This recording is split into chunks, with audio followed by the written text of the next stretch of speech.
दीजिए। नमस्कार, मैं बल्लू श्रीवास। मैं यहाँ पर भूटीबुरी एमआईडीसी में कामगार संगठन का काम करता हूँ, कामगारों के लिए काम करता हूँ। और इस एमआईडीसी में, भूटीबुरी एमआईडीसी में यहाँ 50,000 कामगारों काम करते हैं और जो भूटीबुरी में स्थायी तौर पर रहते हैं। भूटीबुरी का क्षेत्र है, एमआईडीसी का क्षेत्र है, काफी बड़ा क्षेत्र है, रोजगार की काफी निर्मित यहाँ होती है। बावजूद इसके जिले में स्थानीय लोगों को रोजगार नहीं मिल पाता, ऐसी एक बात निकल कर सामने आती है। इस पर क्या कहना चाहेंगे? ये आपने बिल्कुल अच्छा सवाल किया कि यहाँ के स्थानिक लोगों को जो रोजगार नहीं दिया जाता, ये बहुत ज़रूरी है कि यहाँ पे स्थानिक लोगों को अगर कंपनियाँ लगी है तो स्थानिक लोगों का पहला यहाँ पर हक है कि उन लोगों को रोजगार मिलना चाहिए। लेकिन ऐसा देखा जाता है कि यहाँ की जो इंडस्ट्रियल है, जो उनके जो मैनेजमेंट लोग हैं, उनके दिमाग में ऐसा भ्रम भरा हुआ है कि स्थानिक लोगों को लेने से इस इंडस्ट्रियल एरिया में डिस्प्यूट होगा, प्रॉब्लम होगा। लेकिन उनकी मानसिकता बिल्कुल गलत है। यहाँ के लोग ही इस एमआईडीसी में कंपनियों को मदद भी करते हैं, कामगारों को मदद करते हैं, कंपनी बचाने में मदद करते हैं। इसीलिए जो यहाँ के उद्योगपति है जिन्होंने प्लांट लगाया है, उन्होंने अपनी मानसिकता बदलना चाहिए कि स्थानिक लोगों को रोजगार उन्होंने देना चाहिए। उनका हक है, वो उनकी जमीन गई है यहाँ पर और उनका पहला अधिकार है कि उनको आप लोगों ने रोजगार देना चाहिए। लेकिन ऐसा होता नहीं है, लेकिन ये बहुत अच्छा नहीं है।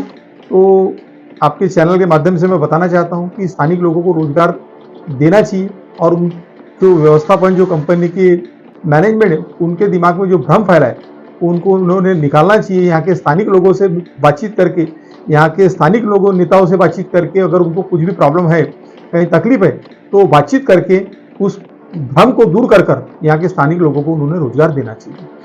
भूटीबुरी एक जो ग्राम पंचायत हुआ करती थी, अब ये विकसित शहर के रूप में देखा जाता है। नगर परिषद यहाँ कार्य कर रही है। पिछले 5 वर्षों में, 6 वर्षों में हम देखते हैं तो काफी अच्छा विकास भी हुआ है। हाँ, अब इस विकास को आप किस ओर देखते हैं?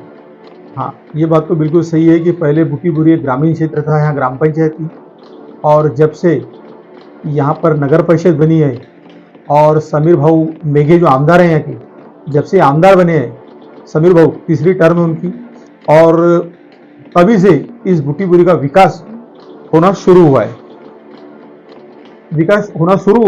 इसके पहले हम देखते थे कि ये जो मेन रोड बना है भूटीबुरी का, तो एक सपना था कि कभी इतना बड़ा रोड हम देख पाएंगे क्या।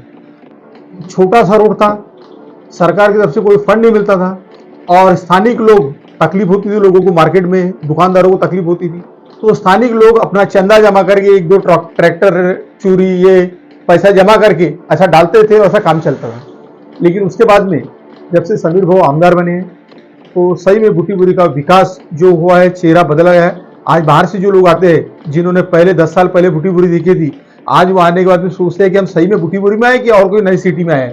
ये परिस्थिति, और यहाँ के जब से 5 साल पहले हमारे नगर अध्यक्ष बबलू भैया गौतम जब से नगर अध्यक्ष बने हैं, तो भूतो न भविष्य तो ऐसा काम उन्होंने किया है। और आगे भी मुझे लगता नहीं कि इस टाइप का काम होगा। वो उनको मैं देखा हूं कि पूरा समय वो उनके दिमाग में एक ही बात रहती है कि मेरे गांव का विकास मैं कैसा कर सकूं और क्या अच्छी योजना ला सकूं। आज 10 साल पहले यहाँ पे बच्चों के लिए खेलने के लिए ग्राउंड नहीं थे, उसके बाद में पानी की समस्या थी, उसके बाद में रोड की समस्या थी, नाली की समस्या थी। आज मुझे लगता है कि भूटीबुरी में कोई भी ऐसा रोड या नाली की दिक्कत लोगों को है, और विकास कभी भी पूरा नहीं होता। और विकास हमेशा कभी पूरा नहीं होता, कुछ ना कुछ काम रहते हैं। और आने वाले समय में, अभी कुछ समय दिनों बाद नगर परिषद के फिर से इलेक्शन लगेंगे और बच्चे कुछ काम भी बबलू भैया और समीर भैया भाऊ मेघे, हमारे चंद्रशेखर जी बावनकुड़े साहब और बबलू भैया के साथ की जो पूरी टीम है, जिन्होंने पिछले 5 साल से बबलू भैया को जो सपोर्ट किया और ताकत दी, उसके बदौलत बबलू भैया इस भूटीबुरी का बहुत अच्छा काम कर सके और बहुत भूटीबुरी का सही में चेहरा बदला है, ये यहाँ की जनता मानती है। आपके बुट्टीपुरी नगर परिषद का कार्यकाल पिछले 1 साल से रिक्त चल रहा है। यहाँ प्रशासक राज है। इसी तरीके के पूरे राज्य में पिछले 3-4 वर्षों से कार्यकाल समाप्त हो चुके। प्रशासक राज वहाँ बैठा हुआ था। कोर्ट में केस पेंडिंग था आरक्षण की वजह से, ओबीसी आरक्षण की वजह से। कोर्ट ने आदेश जारी कर दिया अगले 4 महीने के अंदर में इलेक्शन देने का। इस कोर्ट के फैसले को आप किस नजरिए से देखते हैं? हाँ, पिछले 1 साल से अभी 6-7 महीने से प्रशासक यहाँ बैठे हैं और कोर्ट में मैटर चालू होने की वजह से अभी तक ये विलंब होते आया, अभी तक इलेक्शन नहीं लगा। तो यह सब कोर्ट की प्रोसेस थी। कोर्ट की प्रोसेस में अपन लोग कुछ नहीं कर सकते। जो कोर्ट का निर्णय है, अभी कोर्ट का निर्णय आया है तो अभी इलेक्शन लगेंगे ही। और जनता फिर से विकास को देखते हुए भारतीय जनता पार्टी की पूरी मेजॉरिटी को फिर से चुन कर देंगे, ऐसा वातावरण यहाँ बना हुआ है। और सर्व सामान्य जो कामगार वर्ग है, यहाँ पे काम करने वाला, जो एक नॉन पॉलिटिकल लोग हैं जिनको कोई पॉलिटिक्स से वो नहीं है, वो ऐसे 60% जो लोग हैं यहाँ पर, जो अपना टिफिन लेकर ड्यूटी जाते हैं, शाम को अपने घर पर आते हैं, उन लोगों को किसी से वो नहीं है। लेकिन वो जो लोग हैं, उन लोगों को भी लगता है कि सही में बबलू भैया के द्वारा जो विकास किया गया है, बहुत अच्छा विकास किया गया उन्होंने, और आगे भी वो नगर अध्यक्ष बनेंगे। रोस्टर क्या आता है उस पर डिपेंड करता है। लेकिन बबलू भैया के साथ में बुटीपुरी की जनता और उनके सहयोगी जितने भी मेंबर्स थे, उनके साथ में बुटीपुरी की जनता फिर से खड़ी रहेंगी, ऐसा मैं विश्वास दिलाता हूँ। उसी तरह मेरे साथी बुटीपुरी नगर परिषद के स्वास्थ्य विभाग के माजी सभापति उपस्थित हैं और इन्होंने भी पिछले 5 साल में जो अपने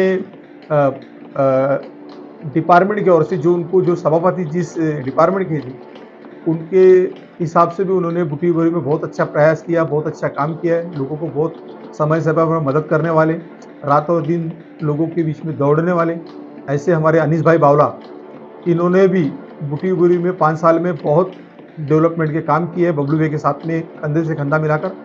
और बहुत अच्छी तरीके से अनीस भाई ने भी इस बुटीपुरी के विकास में अपना सहयोग दिया।